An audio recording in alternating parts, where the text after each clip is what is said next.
How's the squad looking injury-wise, please? Yeah, we're still we'll still be missing Robbie and Kevin Long. Dale Steams is carrying a bit of a knock that might have to be dealt with over time, but it's okay. Excuse me, okay to train today. So far so good. And Chris Wood, is he okay? Yeah. Woody had a dead leg. He was labouring a little bit in the last game, but he's come through that fine. Popey's looking strong as well, so we're hopeful that them two are fine too. Good to have Ashley Barnes back as well. Yeah, it's good to see him around it. I mean, it's been tough with the scheduling of the games and trying to fit in, kind of games on the way back. But he's looking stronger and sharper and fitter in training. So, we believe in the intensity the lads put in their training. So, we kind of, he and we have used that to get him at least up to a level that he can certainly be part of the squad. Looking at this game against Fulham, obviously it's easy for people like us to look at the table and say, well, this is a crucial game for both sides. But obviously for Burnley, you can effectively secure your Premier League status for next season. So does the approach or the mentality to this game change in any way at all? No. We've shown a strong mentality towards the Premier League for a number of years now, and as you know, I've always been a believer that the next one's the most important. But beyond that, you can't... we've taken points this season and some, 3 points, 1 point, whatever, where people didn't expect us to. So you balance that off over a season and you end up thinking, the reality is not always about who you beat, it's how many wins you get, how many draws you get to get points on the board. So, that's really our intention. We've got 4 games to go. We have to stay focused on the next one, whilst also allowing ourselves the reality that there is 4 games to go, and that's something that we have to factor into our thinking. The next one's the most important, though. The lads are. I said the other night, it's a strange one over a Premier League season. We've had lesser runs of form and created a lot more points on the table. Our actual form's been good. I didn't think it was a bad performance remotely against West Ham. I thought they were very good. So our performance level was still high. Our physical level was absolutely brilliant that night. So I think the players are actually in good shape to take on the next 4 games. Given the season that you've had, particularly the start and all the injuries as well, 17th or 18th, that would be a success for Burnley this season, would it? Well, first things first, a lot went on off the pitch, in the close season and trying to get that sorted out, then the team, then injuries, etc., etc. So I'll reflect on it when we get to where we want to get to. But at the moment, it's just a group of players, maximising their performance levels to certainly look after ourselves. But obviously, getting a win at Fulham, that means you are going to be safe for next season. That's clearly the target. That's what you want to have, and that's the mentality, I guess, that the players have had for most of the season, is it? The mentality is to try and win every game. It's just not very easy, because you're playing against good teams and everyone, no matter regardless of league position sometimes, you're playing against very good sides. That's why they're in the Premier League. So, but our mentality hasn't shifted. No matter what team we've put out, we always go out with the intention of winning. We'll certainly go out for the next 4 with the intention of winning. Then the next one comes around with Fulham. And Fulham have had a terrible run of late. They've only taken 1 point from a possible 18, but they're still dogged and determined and fighting. What difficulties do you face when you play a team that are facing relegation down the barrel? Well, the same difficulties you face in the Premier League, which is, on any given day, if a team turns up and performs, they can win games. There is a reality to that, then that's the opposition, quite obviously, to stop that from happening. That's our job, is to play well ourselves. That's the thing we focus on. Fulham have had a topsy-turvy season. It's not easy, finding your ways to they had a period of calming games situation down with lots of draws and then got a couple of wins and then a period of losses. And that's the story of a Premier League season often. Getting on the right side of them big moments when you need them, that's one of the keys, and that's their challenge. We've got our own challenge, which is to certainly, win the next game and the same thinking behind that. We want to take on the form that we've got, the actual performance form, to turn it into wins, quite obviously. We did that at Wolves with a very strong performance. I thought we were decent, at least against West Ham. It's just that they were very good on the night, and sometimes that happens. And as we get to the last 2 games of the season, we'll have some fans back the way things are going. It'll be great to at least have a percentage of people back in grounds for the last couple of games, won't it?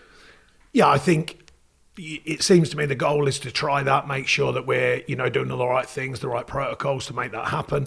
And if that can happen, hopefully it gives everyone a taster for, we all hope will be a good close period of football. The world starts turning again at some kind of normal, and hopefully very normal for all of us in our lives, not football, just in all of our lives. And then, fans in theory, if it all goes well, can come back into the stadiums, and hopefully we're all in a position to, unfortunately, kind of write a year off and move forward. That's I think probably everyone out there in whatever walk of life is probably thinking that, or a version of it. Been a tough year for everyone, and now it's about, can we come out of it and move forward? But certainly to see football fans in a ground would be, in my world and in football world, would be a really good sign of things getting back to normal.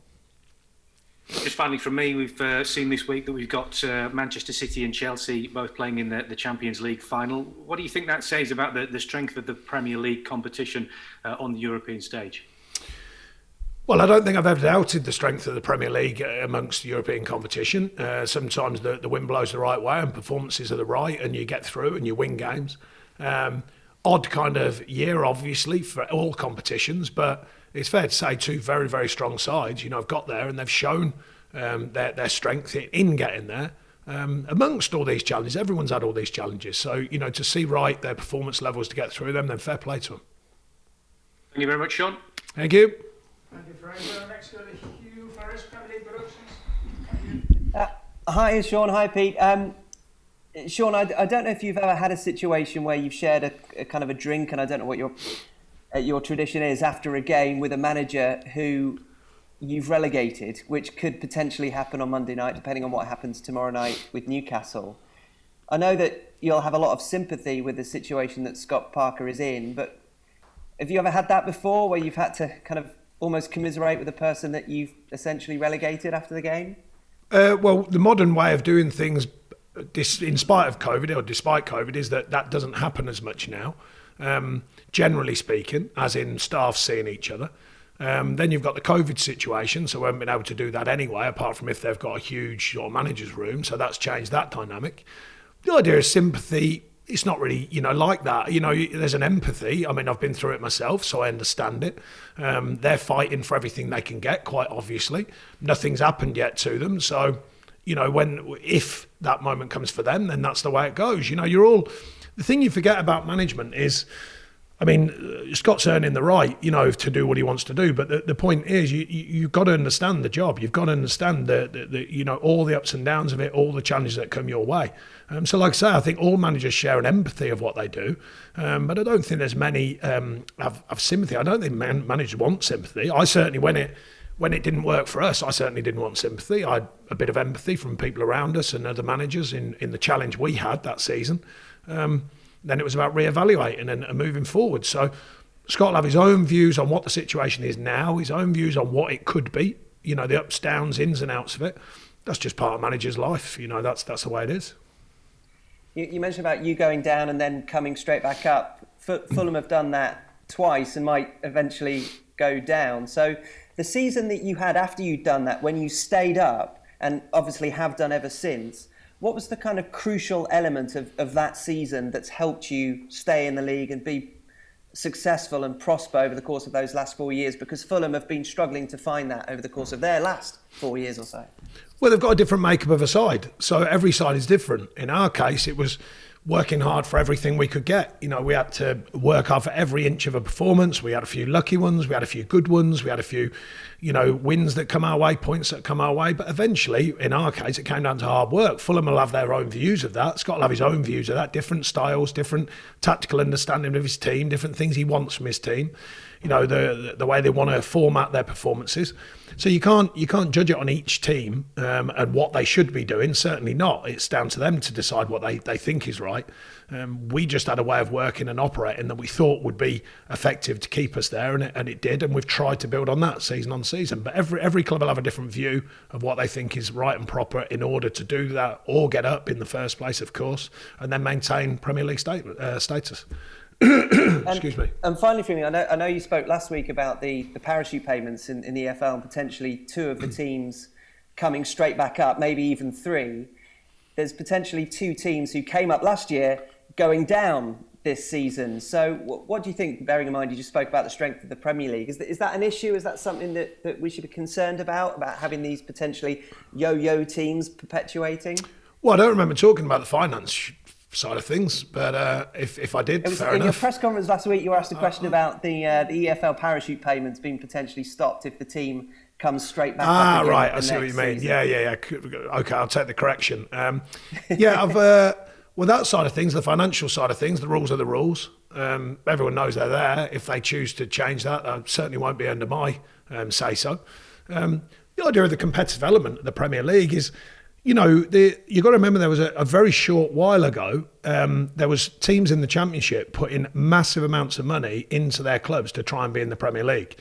Now, it's changed slightly because of them reasons, because they did do that and it didn't happen for them. And then the EFL and the rules, went a bit more strict and started getting hold of the clubs and saying, well, look, you've had a go, it hasn't worked, and now you've got to come in some form of line with the finances of things, But they're all the guidelines put out there. The fact is, it's hard to explain that one, because if an owner wants to have a go at it, let's say, with finance and puts a lot in, then they know the rules. They know what they have to achieve by doing so. If they don't achieve that, and currently it looks like the Championship, forgetting about COVID, it looks like a few have had a real, push to try and get promoted to the Premier League. It hasn't happened.